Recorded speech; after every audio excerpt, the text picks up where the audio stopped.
Hello, this is Matt on the Moon Lambo channel. What the heck is wrong with XRP price and liquidity?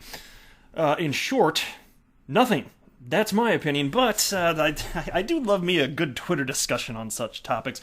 There are people in the XRP community that think things aren't going so hot with XRP in terms of actual adoption, what Ripple's doing in positioning XRP as a bridge currency, and I'm always happy to talk anytime somebody has an actual concern, because to me, critically thinking through all of this stuff is very fun, actually. I really enjoy the little mental exercise.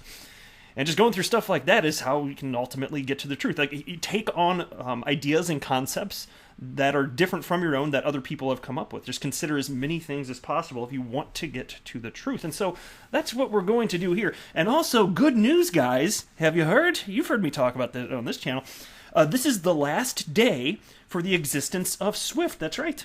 It's going to be gone at the stroke of midnight. Swift is gone. So says Charlie Ward, billionaire oil tycoon. Seriously, it's some real tinfoil hat nonsense. It really is. But at the stroke of midnight, they're gone. And then you have the new quantum financial system coming online. Apparently, it's going to use XRP, which is backed by gold magically, along with some fairy dust. I don't know. It don't make no damn sense. But I want to highlight this, because somebody asked me, any update on this? So I'm going to share with you a few things. But it's completely nonsense. Before we go any further, if you would please delicately tap that like button, I would definitely appreciate the support, because that will tell YouTube's algorithm to share this video with other unsuspecting victims. Mwahaha. And also go ahead and subscribe to the Moon Lambo channel. Don't cost nothing, damn it. Take my free content. So here we go. There's a person on the Twitters. He's a Crypto-Tato. Which is kind of a fun name, like potato, but crypto-tato, get it? You see what's going on there.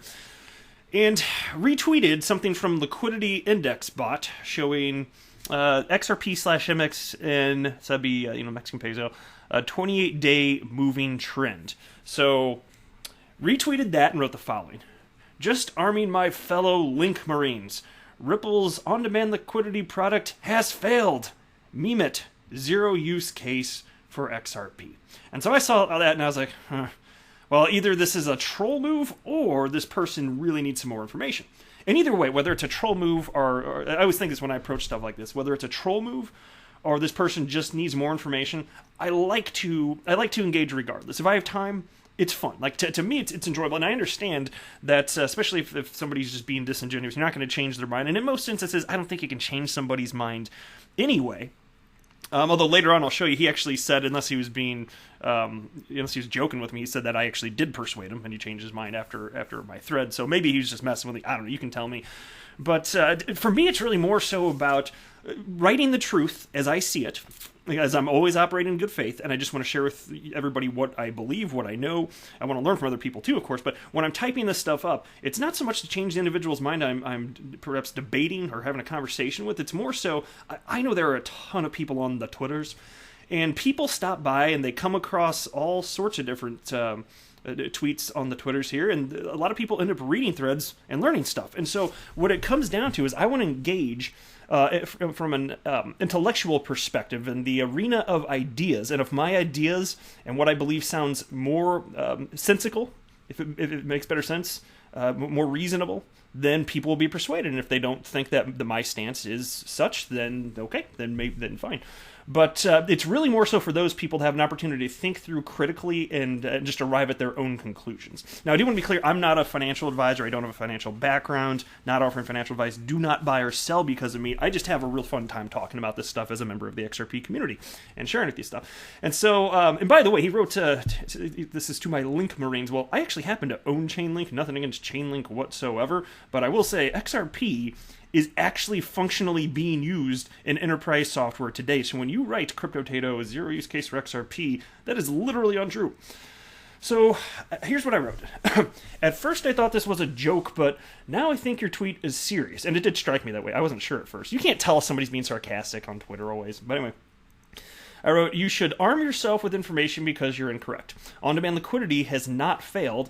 Ripple made a strategic pivot, which resulted what you're seeing regarding liquidity. And so what am I talking about there? There's this piece written by Senior Vice President at Ripple, Ashish Burla titled "Staying the Course in Remittances and SME Payments," and some of you may recall this. There's just one part I'm going to cover if I can find it real quickly here. Here we go. We are reducing emphasis on large treasury payments, which are traditionally used to fund businesses and services in the absence of real-time transfers, to support individual low-value transactions, addressing the growing need in remittances and SME payments. This may reduce overall on-demand liquidity transaction volumes. So this was a strategic move. I was well aware of it. Some of the people in the community were flipping out when Ashish wrote this. I was not among them. I understand if there's utility, then there's utility, and I understand there is no other solution to solve the settlement portion of the train wreck that is the world of global cross-border payments, right? That just happens to be the case. And then I wrote, demand for XRP/on-demand liquidity is growing faster than RippleNet. The truth is that this entire asset class is not very liquid. And so what was I talking about there? Well, there's a piece from modernconsensus.com which interviewed Ripple CEO Brad Garlinghouse.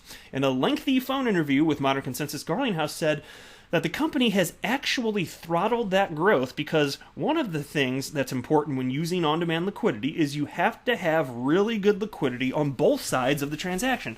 And so, if XRP doesn't have enough liquidity in the marketplace, and you can't put as much demand through.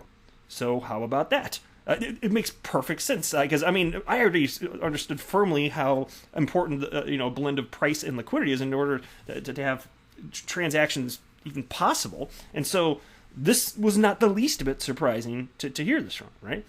And then I wrote, then Crypto Tato responded, that doesn't make sense though. If there is more demand for on-demand liquidity, then why are they turning it off? Why doesn't this demand increase price? Did you see Thinking Crypto One's video? And I'm not sure which video he was talking about, but I do watch his videos, so I don't know. But anyway, I responded to Crypto Tato and wrote the following. It makes perfect sense if you understand how on-demand liquidity works. For XRP to be used as a bridge currency, there must be a sufficient blend of price and liquidity. Crypto markets are not very liquid, and the entire asset class is tiny. And by the way, it's also worth mentioning here, price and liquidity both very important. Liquidity is more important. Because I don't care if XRP is worth $25,000 per XRP, which would just be absurd. I don't care if it's worth that if nobody's buying and selling it. There'd be no liquidity, which, and again, what's ODL? On-demand liquidity. If nobody's buying and selling it, it's not liquid. Now, of course, I understand also that exchanges hold it. You can purchase at market rate, so that'd be that is a function. That's why it's so important for Ripple to partner with their key strategic exchange partners, because obviously, just having them as a pool of liquidity, the actual exchange themselves, like that is important as well. But some of this is just people buying and selling, and you don't know that Ripple's automated, efficient path-seeking algorithm here, on-demand liquidity, it's just automatically purchasing your XRP that you're choosing to sell because you're increasing liquidity by doing that. So that's what it is, but it's a small asset class here, right? And so then I wrote, this is the reason that you see in crypto outrageous percentage gains of tens of thousands of % in short order. Not much money has to come in to have a notable multiplier effect, making asymmetrical gains a reality. And so what am I talking about there? Think about how much money, it's just an easy example, there's more to it, but just to get your brain going if you're not sure what I'm talking about, how much money would have to flow into Bitcoin to double the price versus how much money would have to flow into XRP to double the price? Well, there's already a lot of money in Bitcoin. There's barely any in XRP comparatively, so substantially less money would have to flow into the XRP ecosystem to double its price. Way, way, way less. Just look at the market caps there, right? And so that's why you see with illiquid markets that you get this crazy multiplier effect in all sorts of cryptocurrencies. That in and of itself, this is why some people are like, what's this weird thing, 60,000% increase, this or that, whatever. That in and of itself doesn't make it a scam. It's just that people that have that, I can understand that sort of visceral response, I get that, but you really do need to understand markets a little bit better before forming such an opinion, because it just has to do with the lack of liquidity. That really is it.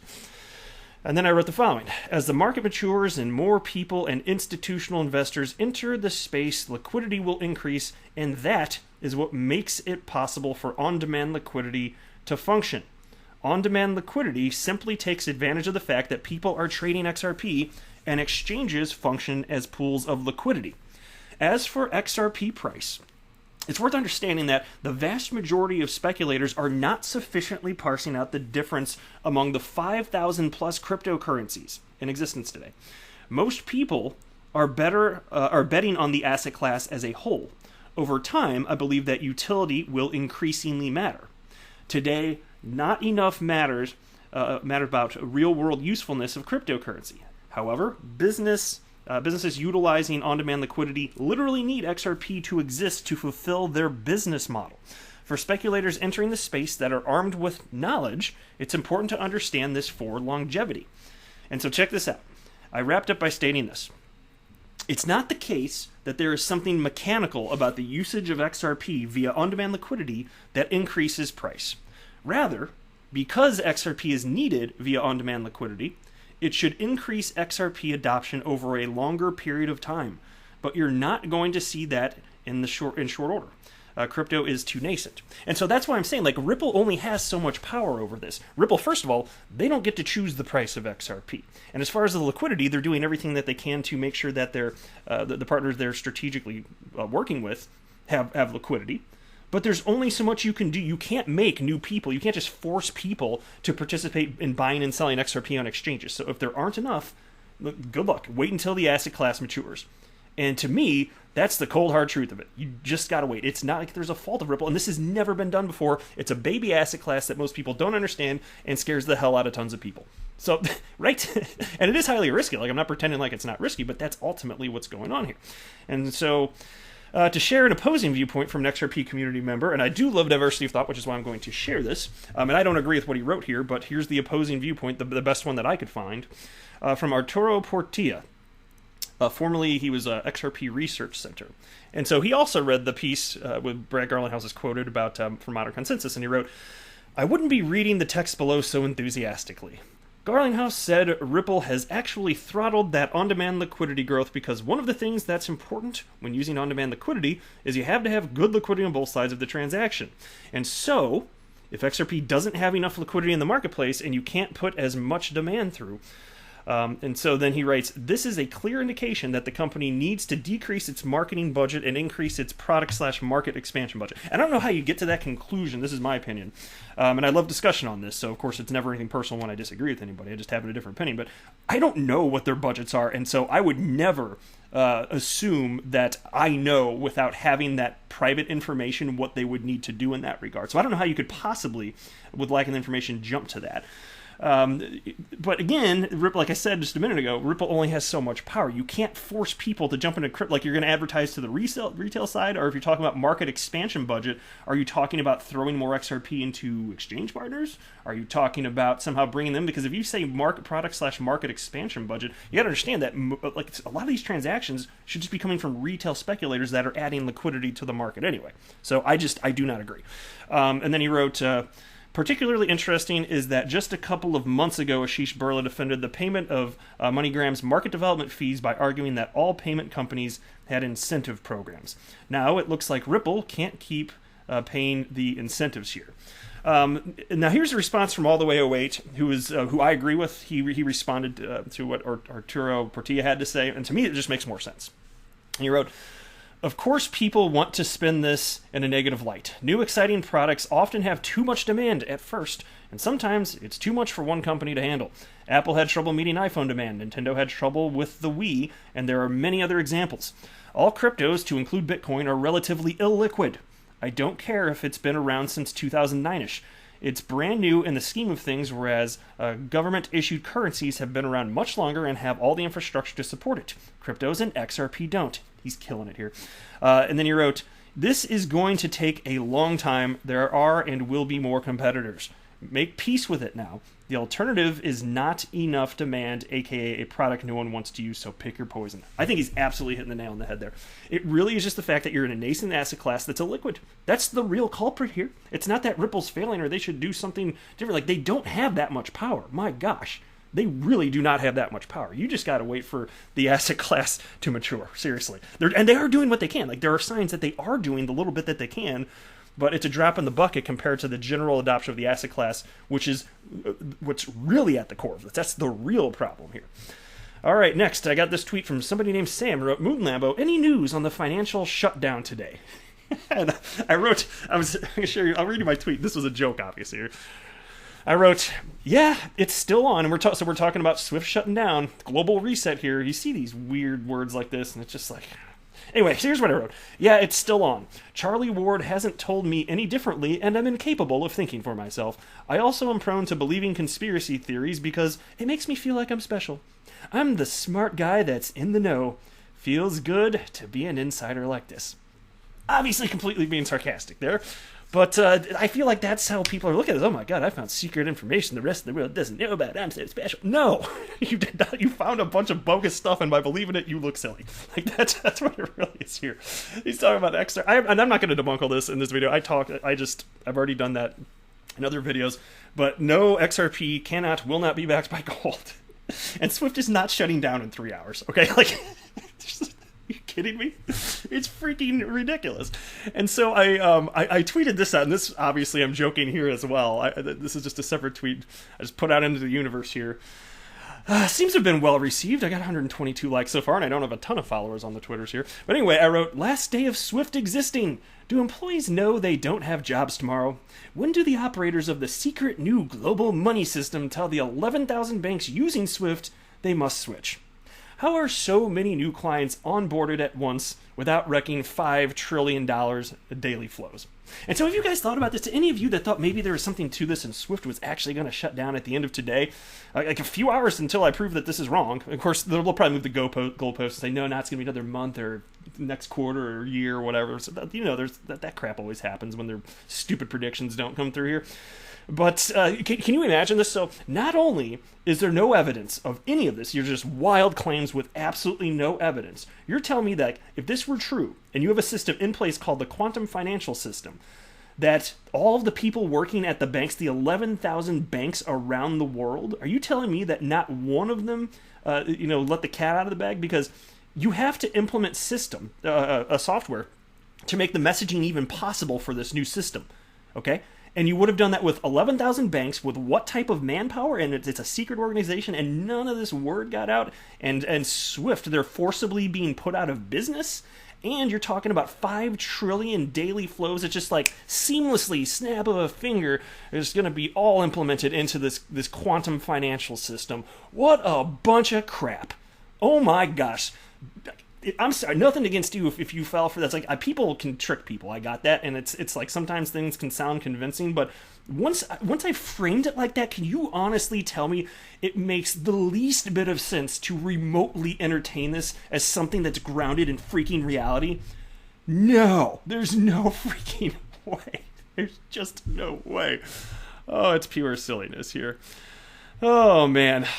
Okay, I should probably wrap it up there. I don't want the video going on too long, but yeah. So no, Swift is not going. They're not going away. Not anytime. Now look, and by the way, I'm fully confident that Ripple's going to eat away at their market share. And again, like I said, XRP is the only true solution to the legacy system in terms of settlement. There is no other solution. So either it's going to work or nothing's going to change. I think the things are going to change. It's just that it's not going to happen for no freaking reasonable reason at the stroke of midnight, with 11,000 customers new just onboarded magically. It's so stupid. It's so stupid. All right, that's it for this video. I am not a financial advisor. Do not buy or sell anything because of anything I say or write. That would be a very, very, very bad idea. Until next time, to the moon, Lambo.